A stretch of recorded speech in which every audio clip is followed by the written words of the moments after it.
El libro de Mauricio, como decía Carlos, tiene una síntesis de todo lo que es un ejemplo magnífico, creo yo, de lo que la interdisciplina puede generar. Cuando ustedes lo van a leer, van a darse cuenta de que el autor es un especialista en derecho de familia, pero a la vez, como lo llamo yo, a los que pueden trascender su especialidad, es un generalista. Es decir, es un discípulo, y digo discípulo porque la capacidad de aprender y el interés por aprender de Mauricio es notable, y eso se plasma en el libro, se nota en el libro. Se ve que él ha aprovechado de todo lo que significa este contacto o este intercambio que hemos tenido y que él ha tenido en particular. Ayer él decía de que hace 25 años había leído el libro de François Dolto y que fue uno de los gestores de la venida a Buenos Aires de esta psicoanalista de niños tan famosa. Esto les marca a ustedes un poco qué es lo que se resume en el libro. Son más de 25 años de trabajo y de aprendizaje interdisciplinario.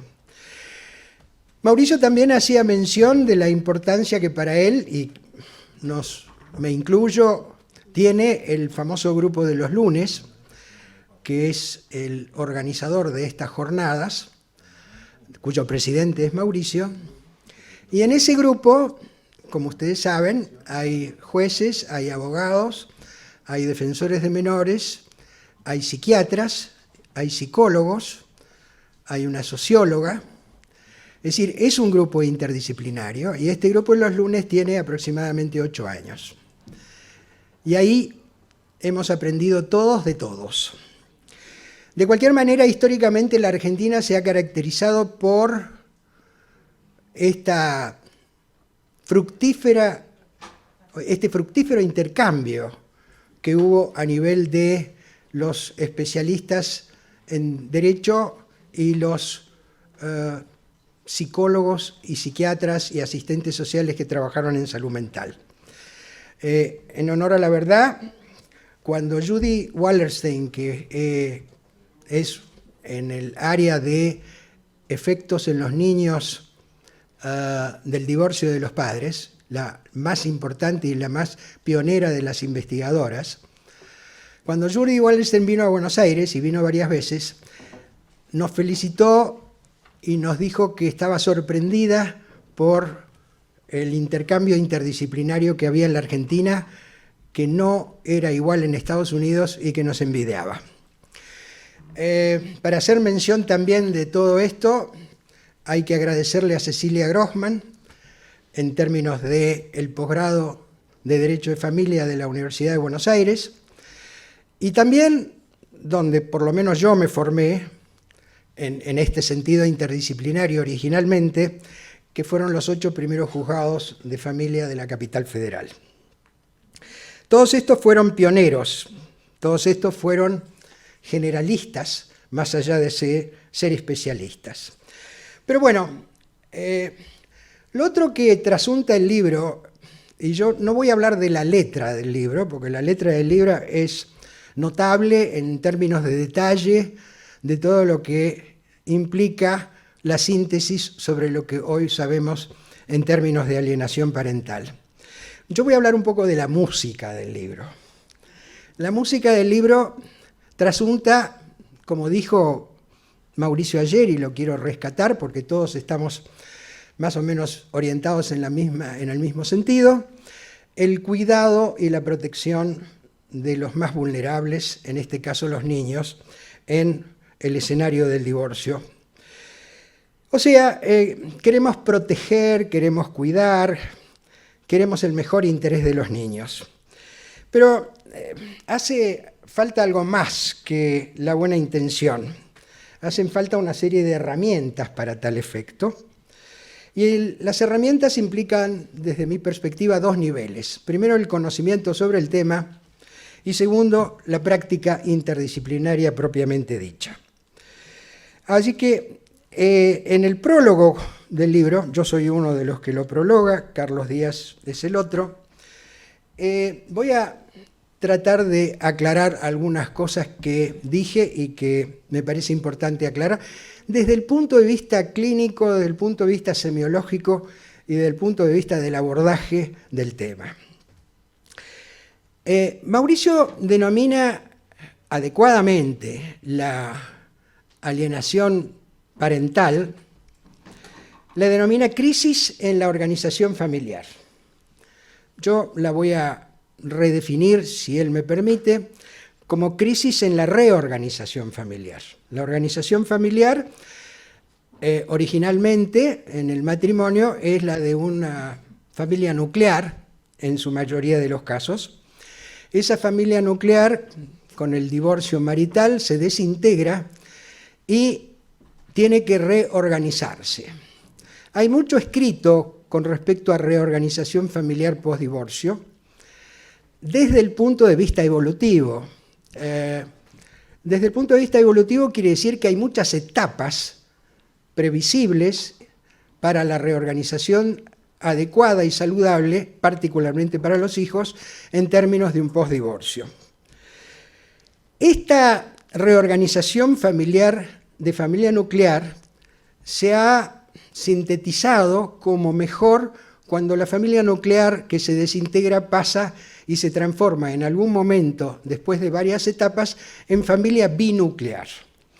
Binuclear, alguien la llamó así, y creo que es lo más adecuado, porque pasa a tener dos núcleos esa célula, dos núcleos que quiere decir, para una buena reorganización familiar, dos hogares, dos progenitores.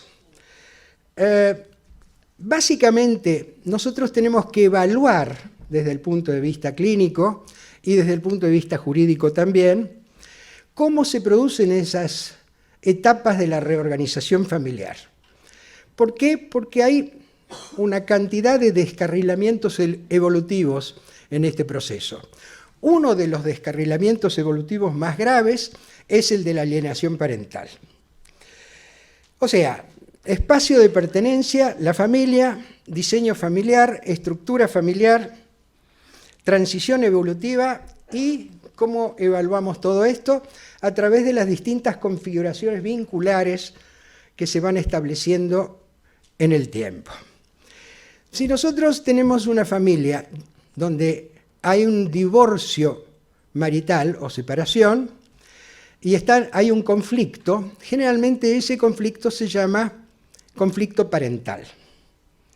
Dentro del conflicto parental o la pelea parental, tenemos lo que genera esto, que es la crisis. En la etapa de hostilidades, y digo esto porque son varias etapas que están previstas, diseñadas, en términos de configuraciones vinculares que se van estableciendo y que pueden ser observables y que deben ser evaluadas en dos niveles. En el primer nivel, en lo que hacen los progenitores entre sí, que es la pelea parental por el conflicto parental mal resuelto, y segundo, por los efectos que esto tiene en los hijos en cada una de estas etapas. En la primera etapa, la etapa de hostilidades, ustedes ya la conocen, es un juego suma cero, hay deseos de dañar al otro, hay denigración, hay enojo, el diálogo está roto y básicamente se necesita un tercero para que los padres se puedan comunicar entre sí. Esto es la etapa de las hostilidades o de los progenitores antagónicos. Pero ¿qué es lo que me importa a mí recalcar? Estamos hablando de que después del divorcio marital hay algo que es lo que nos centra en el tema de la alienación parental, que es el divorcio parental. Está evidenciado que el divorcio parental es dañino para los hijos. Ahora, ayer yo escuchaba constantemente que se decía, bueno, en la nueva versión del Código Civil, en términos de derecho de familia, hemos rescatado la necesidad de los hijos del compartir la responsabilidad parental de los padres y de la coparentalidad continuada. Bueno, yo quisiera agregar otro elemento que a mí me parece fundamental. Cuando yo estoy hablando de divorcio parental, no estoy hablando meramente de que los niños necesitan, ineludiblemente sí, padre y madre en forma continuada y en contacto fluido, sino que además necesitan de la sociedad parental. O sea que no alcanza con la mera relación paterno-filial o materno-filial. Lo que estamos diciendo es que el daño es en términos de divorcio parental, con lo cual la sociedad parental es fundamental para poder evaluarla después del divorcio destructivo o maligno. En el caso de la alienación parental, además de la pelea parental, además del juego suma cero, existe la exclusión. O sea, la exclusión que se produce en términos de uno de los progenitores dentro de este divorcio parental por algo que yo llamo asesinato caracterológico. Esta exclusión también se dice generalmente que el problema es que hay meramente exclusión. Les voy a dar un ejemplo de lo que quiero decir. No alcanza con el mera exclusión. Un caso en donde una madre que tiene un trastorno de personalidad border se descompensa, el padre le hace un pedido al juzgado para quitarle a las hijas, lo logra, y luego, y ahí viene lo que yo quiero marcarles a ustedes como muy importante, ese padre aprovecha esa situación para quitarle las hijas para siempre. No está ayudando a la recuperación de ese progenitor excluido transitoriamente. Y esto es lo que hace la diferencia entre una alienación parental o no. Hay padres que con justa razón cuidan a sus hijos y se hacen cargo temporariamente de ellos mientras el otro progenitor no está en condiciones, pero hay otros, como en el caso de la alienación parental, que aprovechan esa situación para excluirlos definitivamente. Eso es alienación parental. Lo otro que me parece importante que ustedes tengan en cuenta cuando evalúan este cuadro es que no hay una correlación entre trastornos de personalidad y capacidades parentales. ¿Cuál es el error más común? Y yo diría muy común, es que cuando se pide una evaluación en estos casos, se pide una evaluación de personalidad, una evaluación, un test psicológico o evaluación de personalidad. Bueno, las capacidades parentales, que es lo que a nosotros nos interesa para cuidar a los niños, no tienen que ver directamente, no hay una correlación directa entre trastornos de personalidad o cuadro psiquiátrico y capacidad parental. Lo que nosotros tenemos que evaluar es la capacidad parental o las capacidades parentales. Ahora, cuando estamos evaluando capacidades parentales, también no estamos evaluando capacidades parentales individuales solamente, sino que estamos hablando de capacidades parentales conjuntas y complementarias. Acuérdense de este término. Conjuntas y complementarias. No estamos evaluando trastornos de personalidad, no estamos evaluando cuadro psicológico psiquiátrico, estamos evaluando capacidades parentales conjuntas y complementarias. Estas son las que están rotas, fracturadas. Yo digo, es trauma relacional en el prólogo, o sea, que pasamos no de una mera desarticulación a nivel del subsistema parental, no meramente a una dislocación, sino pasamos a un desacople, a una fractura. O sea que las capacidades parentales conjuntas y complementarias se desaparecen.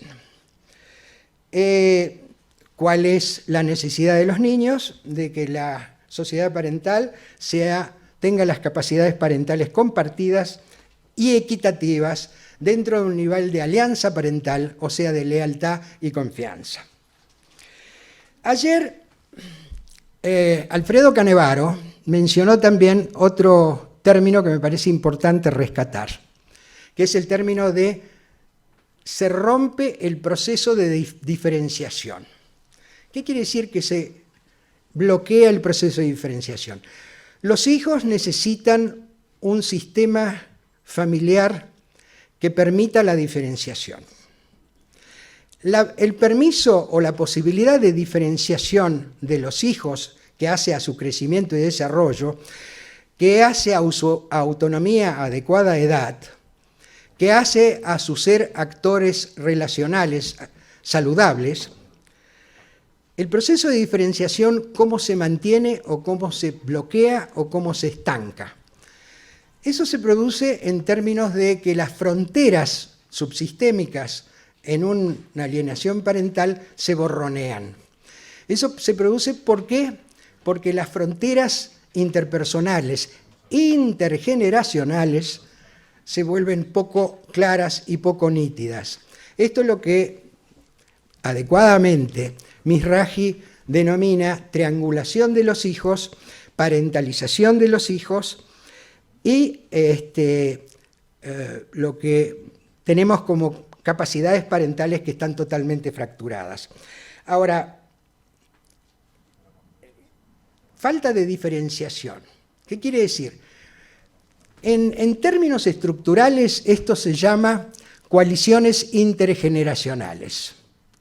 Una coalición es la de dos personas contra un tercero, pero en este caso las dos personas que entran en esa coalición contra un tercero son de distintas generaciones, un progenitor y uno o varios hijos. Está absolutamente evidenciado en toda la disfunción familiar que esto es uno de las estructuras más dañinas para la evolución de los hijos, coalición intergeneracional.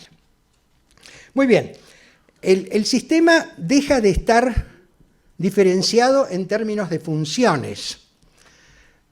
Hay funciones parentales y hay funciones fraternas. Estas funciones dejan de estar organizadas, el sistema familiar deja de estar organizado en términos de funciones y se transforma en otro tipo de diferenciación que es una diferenciación jerárquica y que es una diferenciación segmentaria. Hay tres tipos de diferenciación.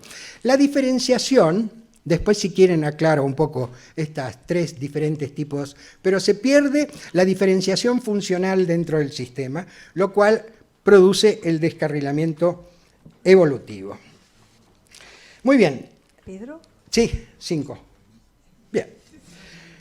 Segunda etapa, la de coexistencia, con un tercero necesario. Tercera etapa, la etapa de coexistencia es una etapa donde hay precarias treguas a las hostilidades, pero se sigue eludiendo la responsabilidad del conflicto, se siguen teniendo imágenes estereotipadas y malignas, y las premisas confrontativas siguen vigentes.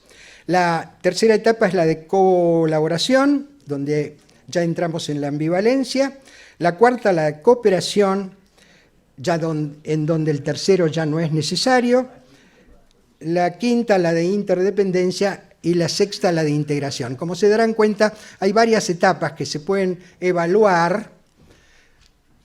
Hay varias etapas que se pueden evaluar en dónde están parados en términos de configuración vincular los progenitores, y cada una de estas etapas determina también el rescate mayor o menor de las capacidades parentales conjuntas y complementarias. Estoy hablando desde un marco de lo situacional, estoy hablando desde un abordaje en red. Ayer ustedes escucharon concretamente cómo no se incluye meramente a la familia en esta evaluación, sino que se incluye a todos los personajes significativos y además a todos los profesionales que intervienen. Voy a parar un poco porque me van a parar si no. Pedro, sí. Podés seguir hablando hasta que vuelva Mauricio. Gracias. Cuando yo hablo que se descarrila evolutivamente, estoy hablando de que esto determina una reducción en las posibilidades de comunicación, una reducción de la complejidad del sistema, o sea que estamos hablando de un estancamiento a nivel evolutivo muy posible o con regresión evolutiva. ¿Qué quiero rescatar yo de todo esto? Tres cosas. Primero, todo esto que estoy diciendo es evaluable, es medible, ¿sí? Podemos medir las etapas, podemos medir el rescate o no de las capacidades parentales, vuelvo a repetir, no a nivel individual, sino a nivel conjunto y complementario, que a nosotros nos interesa.